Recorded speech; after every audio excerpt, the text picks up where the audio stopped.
அனுதின நம்பிக்கையின் பனித்துளி. எபிரேயர் 11ஆம் அதிகாரம் 6ஆம் வசனம். விசுவாசம் இல்லாமல் தேவனுக்கு பிரியமாயிருப்பது கூடாத காரியம். விசுவாசம் சோதிக்கப்படும் காலங்கள் உண்டு. முன்னே செல்லும் பாதை நிச்சயமற்று வாழ்க்கையின் கடினமான தருணங்களில் தேவனுடைய பிரசன்னத்தை காண விசுவாசம் நம் கண்களை திறக்கிறது. நம் விசுவாசத்தை துவக்குகிறவரும் முடிக்கிறவருமாயிருக்கிற இயேசுவை பற்றி கொள்ளும்படி தேவன் நம்மை அழைக்கிறார். விசுவாசம் என்பது தைரியமாக கேட்பதும் தாழ்மையுடன் நம்மை ஒப்புக் கொடுப்பதும் தேவனுடைய திட்டம் நம்முடைய விருப்பத்தை விட பெரியது என்று நம்புவதுமாகும்.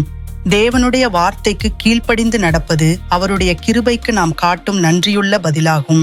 கர்த்தருடைய கட்டளைகளை கைக்கொண்டு அவருக்கு பிரியமானதை செய்தால் நீங்கள் கேட்கும் எதையும் பெற்றுக்கொள்வீர்கள். ஜெபிப்போம். அன்புள்ள ஆண்டவரே, எங்கள் ஜெபங்களை கேட்டு எங்கள் இதயத்தின் ஆசைகளை நிறைவேற்றியதற்கு நன்றி. ஒவ்வொரு புயலிலும் எங்கள் அடைக்கலமாகவும் பலனாகவும் இரட்சிப்பாகவும் இருந்தருளும். எங்கள் விசுவாசத்தை பலப்படுத்தி எல்லா சூழ்நிலைகளிலும் உம்மை நம்ப கற்றுத்தாரும். நாங்கள் உமக்கு பிரியமாக வாழ்ந்து உமது நாமம் நாங்கள் செய்யும் எல்லாவற்றிலும் மகிமைப்பட வழிநடத்தும். ஆமேன். உங்கள் சூழ்நிலைகளை விட தேவனையே நம்பி விசுவாசத்தில் உறுதியாக நில்லுங்கள். அடுத்த அனுதின நம்பிக்கையின் பனித்துளி வரை உங்கள் வாழ்க்கை தேவனுடைய அசைக்க முடியாத அன்புக்கும் கிருபைக்கும் சாட்சியாக இருக்கட்டும்.